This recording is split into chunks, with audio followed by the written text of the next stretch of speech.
కదా, ఆవిడ పేరు ఐడియా లేదులే. పద్మత్త రంగబాబు వాళ్ళ చెల్లిలే పద్మత్త. ఆవిడ పేరు తెలియదు. ఎవరు? వీళ్ళే వాళ్ళ పిల్లలు ఆవిడ వీళ్ళకి ఫస్ట్ అందరూ కలిసి ఉండేవారు, ఏ ఫంక్షన్ అటెండ్ అయ్యేవారు. అలాంటిది వీళ్ళ క్యారెక్టర్స్ వీళ్ళ బిహేవియర్ అన్ని తెలిసిన తర్వాత మరి ఎందుకు వాళ్ళు దూరం అయిపోయారు అనుకుంటున్నావు? ఇలాంటి వాళ్ళని తెలిస్తే వాళ్ళు దూరంగా వెళ్ళిపోయారు. నీకు విషయాలు ఏవి నీకు తెలియవు. చాలా మందికి తెలియవు. నాకు ఈ విషయాలన్నీ నాకు చెప్పేసరికి మణికాంత్ గారు నాకు టచ్ లో ఉంటాడు, బాగా మాట్లాడతాడు. నాకన్నా అది సేమ్ ఏజ్, కాకపోతే రమాకాంత్ మణికాంత్ కదా, రమాకాంత్ అంట రమాకాంత్ నా మీద కొంచెం పెద్దోడు. ఆయన బాగా అంటాడు లేనని. చిన్నప్పటి నుంచి బాగా మేము అందరం కలిసి ఆడుకునే వాళ్ళు. చిన్నప్పుడు అందరూ కలిసి ఉండేవాళ్ళం. ఏ ఫంక్షన్ అటెండ్ అయ్యి కానీ ఏ ఫంక్షన్ ఆడుకుని నేను తేజ కూడా రమాకాంత్ రవితేజ అందరం కూడా సరదాగా ఉండేవాళ్ళు. సరదాగా అప్పుడు కూడా రమాకాంత్ దగ్గర కూడా నాతో ఎదవేసి వేసేవాడు తేజ గారు. అంటే చిన్నపిల్లలు అప్పుడు పట్టుకోవడం లాగడం పీకడం. ఆడు మొన్న ఫోన్ చేసినప్పుడు రమాకాంత్ గారు అడిగాడు, చిన్నప్పుడు కూడా నీతో ఇంతే ఇలాగే బిహేవ్ చేశాడు. వాడు నాతోనే కదా ఏ అమ్మతో అలాగే బిహేవ్ చేసేవాక, చిన్నపడే కదా ఏదో సరదాగా అనుకుంటా కానీ మనం మెచ్యూర్డ్ కాబట్టి కొంచెం ఆలోచన తప్ప. మాకు చిన్నోడు కదా ఇటు తేజ గడు, మేమంటే కొంచెం పెద్ద. ఆడుకో డైలాగ్ కొట్టింది గుర్తుందా అని చూస్తే చిన్నప్పుడు మొహం గుర్తొచ్చింది కదా, అందుకే ఏమన్నాను ఆ టైప్ తేడా అన్నారు. పిల్లలన్నీ ఏం చెప్పుకుంటాను చెప్పుకుంటే ఏమవుద్ది అంటే పరుగు పోద్ది. ఒక ఆడపిల్ల జీవితం నాశనం, దాంతో పాటు నా జీవితం కూడా నాశనం. నాకు 2 పిల్లలు ఉన్నారు, నా అత్తమామలు ఉన్నారు. వాళ్ళ దగ్గర తరెత్తుకోవాలా? వాళ్ళు ఆ జీవితాన్ని నాశనం చేసుకోండి, నేను నా జీవితాన్ని నాశనం చేసుకోనా? ఇప్పుడు నువ్వనే కాదు ఎవరైనా మా ఆయనకి విషయం చెప్పేసా నాకు నష్టమేం లేదు. మా ఆయనకి విషయం చెప్పి నాకు నష్టం లేదు, ఎందుకంటే నేనంటే మా ఆయనకి తెలుసు. అవును, నా మీద ఒక ఎవరైనా నిందేసినా కూడా నా మొగుడు నన్ను అంత అనుమానించి అని ఇలాంటి దాని అలాంటి దాని నీ తమ్ముడు ఇది అవసరం లేదా అని అన్నాను కూడా లేదు. ఎందుకంటే నేను ఎలాంటి దానో నా క్యారెక్టర్ అనేది నేను ఎవరితో ఎంత క్లోజ్గా ఉంటానో, ఎంత లిమిట్స్ నేను ఎంత క్లోజ్గా ఉన్నా నా లిమిట్స్ ఎంత వరకు ఉంచుకుంటానో మీ అన్నయ్యకి అన్ని తెలుసు నా గురించి. తేజ్గాడు ఉంటాడు, వాళ్ళందరూ ఇల్లు గోకుతారు, నేనేం ఎవరిని గోకను. మామూలుగా మన మందు మీద ఉద్యమం చేసిన వాళ్ళు ఓ మామూలు కూర్చొని తాకు. ఈ అమ్మాయిలు నేను చెప్తున్నాను, నువ్వు నన్ను కూడా నమ్మట్లేదు కదా. సరేలే చిచ్చి నమ్మడం కాదురా, నాకే ఇప్పుడు ఏమి లేదు, నువ్వు చెప్తావని కాదు, ఈ విషయం బయటికి రాకూడదు. వచ్చింది కిరణ్ ప్రామిస్ రాదు, చెప్పు. మా గోడలకి నీ గోడలకి అన్ని గోడలకి చెవులు ఉంటాయి కదా, అందుకు అంటున్నాను. అన్ని గోడలకి కళ్యాణి మ్యాటర్ చెప్పు. తేజగాడు నన్ను పక్కన పడుకోమని అడిగాడు తెలుసా ఒకసారి. కిరణ్ నిజం, ఈ విషయం ఇప్పటిదాకా ఎవరికి తెలియదు. ఎప్పుడు కిరణ్? ఆడి పెళ్లికి వెళ్ళినప్పుడు. ఎవరి పెళ్లికి వెళ్ళినప్పుడు? ఆడి పెళ్లికి వెళ్ళినప్పుడు. తేజ పెళ్లికి వచ్చినప్పుడా? ఆడి పెళ్లికి వెళ్ళి ఇంట్లో ఉన్నాను కదా. నాకు సరిగ్గా చెప్పే అర్థం కావట్లేదు. వాడి పెళ్లికి 3 రోజులు ముందు వెళ్ళానా, అప్పుడు ఓకే. అదే నాకు నా కొడుకున్నాడు నా కొడుకు నేను ఉన్నాం. ఓకే, ఎప్పుడు రంగబాబాయ్ ఇంటికి వెళ్ళినప్పుడా?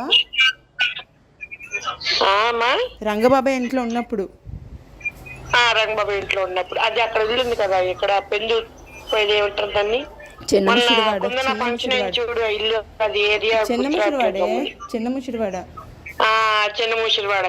అక్కడ ఆ ఇంట్లో ఉన్నప్పుడు. ఎవరు అడిగారు? తేజగాడు అడిగాడా? ఏమని అడిగాడు? చెప్పు తీసుకొని కొడతాను అన్నావా? ఎంత డైరెక్ట్ గా అడిగాడు? అవన్నీ అడిగాడు. ఏమని? నువ్వు నాతో పడుకుంటావా, నాకు ఇస్తావా అని చెప్పు తీసుకొని కొడతాను అదవా, నీ కంటి కలక్ కనబడుతున్నాను రా నేను, నీకు వాయు వరుసలు లేదా? నా కొడుకు అంత కొడుకున్నాడు, నా కొడుకుతో పాటు కొడుకుతో సమానం తమ్ముడు అంటే అలా అడగడానికి నోరు వస్తుందిరా నేనేదో పెళ్లికి బాబాయ్ పిలిచాడని ఒక ఇంటి ఆడపిల్లకి ఒక అక్కగా వచ్చాను. ఇది నాకేదో ఇచ్చేస్తారని కాదు. అంతే కదా. ఈ విషయం బాబాయ్కి పిన్నికి చెప్పానంటే నీకు ముందు పడతాయి. ఎవరైతే అమ్మాయి వస్తే అమ్మాయి తెలిస్తే నువ్వు ఇలా ఇదైపోతా అంటే ఆ వద్దుకిరణ్ ఎవరికి చెప్పిల్లగా అడిగాడని ఎవరితో అనుకుని పిల్లల మీద ఒట్టు అలాగనేసరికి నేను అనుకున్నాను. నా పిల్లలకి నేను చేసిన తప్పు అయితే నా పిల్లలకి ఏం అవ్వకూడదు. నా పిల్లలకి ఒట్టి తీసి గట్టి మీద పెట్టేశాడు. అందుకే నీకు చెప్పాను.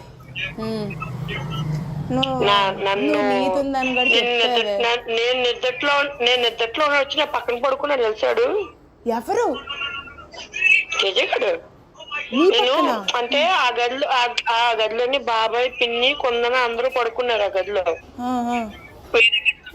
నేను తేజ సాత్విక్ గాడు తేజ గారు మంచం మీద పడుకున్నాడు. నేను బాబుని వేసుకుని కింద పరుపు వేసుకుని పడుకున్నా తేజ గదిలో. అడగగానే నేను గచ్చిరేసిన తర్వాత బాబు నేను పడుకుంటూ వచ్చి నా పక్కన పడుకున్నాడు. మామూలుగా తమ్ముడే కదా, క్యాజువల్ గా అంటే మా వంశీయాలకు వాడినా కలగే కదా, ఫోన్లే కదా. కొన్ని చిన్నపిల్లడు తెలిసి తెలియక అలా అడిగాడు. పోనీ అని నేను పోనీ తప్పుగా పోనీ తమ్ముడే కదా అని చెప్పి ఊరుకున్నాను. కాలు చేతులు మీద వేసాడు. నువ్వు మధ్యాహ్నం అక్కడి నుంచి లేచి మీద పైకి వెళ్ళి పడుకో, నేను పైకి వెళ్ళి పడుకోమంటావంటే వద్దు కిరణ్ నేను పడుకొని పైకి వెళ్ళిపోయాడు. నన్ను మీద చేతిలో టచింగ్ కూడా చేసాడు.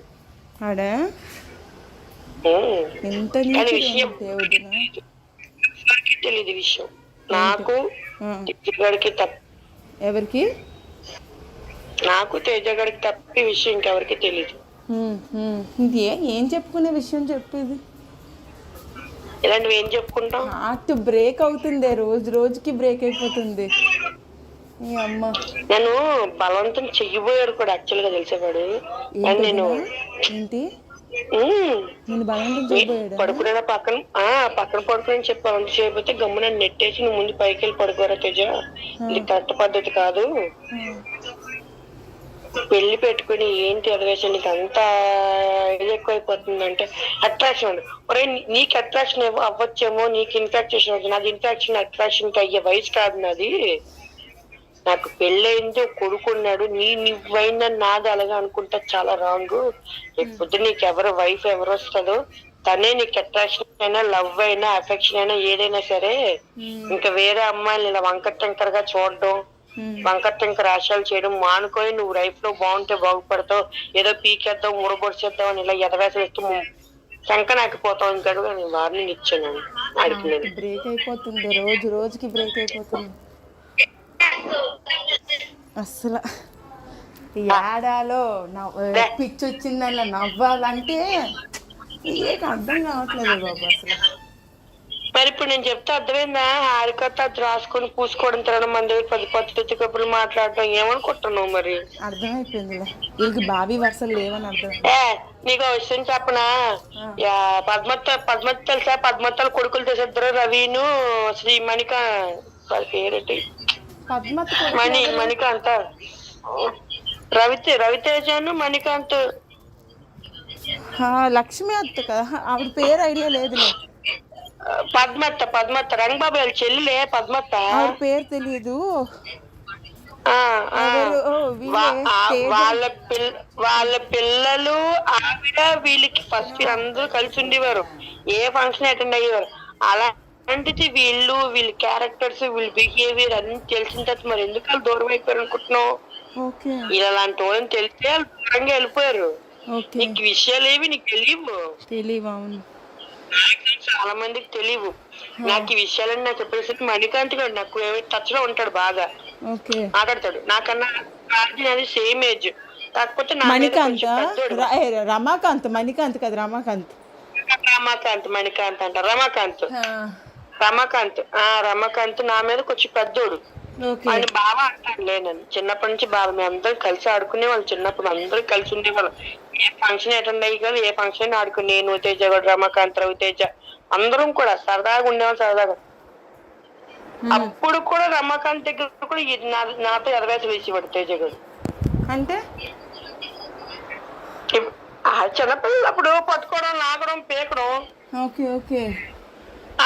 మొన్న ఫోన్ చేసినప్పుడు రమాకాంత్ గారు అడిగాడు, చిన్నప్పుడు కూడా నీతో ఇంతే ఇలాగే బిహేవ్ చేశాడు. వాడు నాతోనే కదా ఏ అమ్మతో అలాగే బిహేవ్ చేసేవాక చిన్నపడే కదా ఏదో సరదాగా అనుకుంటా, కానీ మనకు మనం మెచ్యూర్డ్ కాబట్టి కొంచెం ఆలోచిస్తే అప్పుడు మాకు చిన్నోడు కదా ఇటు తేజగాడు, మేమంటే కొంచెం పెద్ద. డైలాగ్ కొట్టింది గుర్తుందా? అని చూస్తే చిన్నప్పుడు మొహం గుర్తొచ్చింది.